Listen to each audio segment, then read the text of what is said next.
A Liberty mother will not give up until she finds her missing 18-year-old daughter, whose 19th birthday is just days away. And tonight we are taking a closer look at the moments right before Desirea Ferris disappeared. Court records obtained by KCTV5 News detail a timeline of who police believe Desirea spoke to last and the last places she was seen. Her family and friends hope it will possibly jog memories and lead to tips. KCTV5's Emily Rittman talked to Desirea's mother, who has searched for her daughter now for 276 days. Emily. Ellen, Patty Tam describes the last 276 days as pure hell and heartbreak. She believes right now people with vital information about her daughter's disappearance are remaining silent. There's a note on the family's refrigerator that reads, "I want my baby girl home." Every painful day without Desirea is marked on a calendar. Her mother, Patty Tam, experiences constant heartache. I never even knew this kind of pain existed. I fight every day just to get up, just to keep going. Mentally, physically, emotionally. Patty believes Desirea trusted the wrong people. She fears those people are the reason her daughter never came home last May. I guess that she trusted these people. She didn't deserve this. And she deserves to be home. Liberty police have not released the identity of any suspects in the case. A search warrant filed during the investigation does show detectives are tracking who Desirea spoke to and when. According to a witness, Desirea was with Robert J. Keegan in a Ford F-150 on the afternoon of May 1st.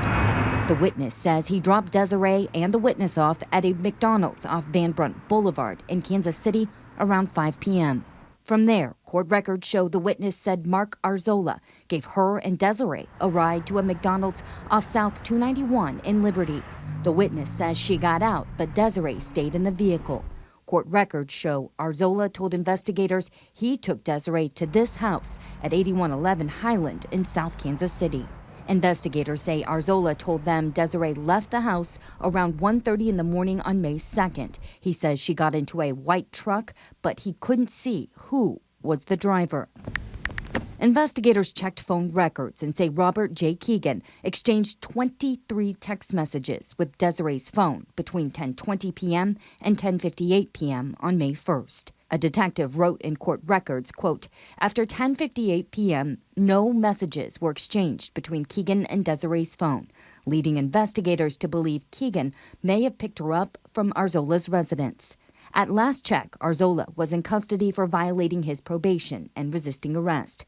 Keegan is in federal custody after he was indicted for conspiracy to distribute methamphetamine, possession of meth, and felon in possession of a firearm.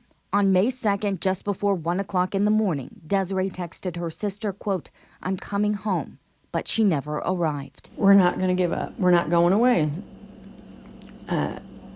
This is Desirea's little army of warriors. Patty is thankful for supporters, including this man who is known as Spike. He and others continue to search abandoned properties and follow leads as Desirea's missing posters cover the places she was last seen. The family don't get to see this girl, so the people who may know something should see this girl's face every day. They've done enough damage. Just let me bring her home. There's never going to be closure, but give us some answers. And Liberty police tell us they've spent hundreds of hours investigating, and so far, tips keep bringing them back to South Kansas City. Desirea's family asks anyone with information about her disappearance or who may have seen her at any of the locations we mentioned to call police. There is a $4,000 reward. Back to you.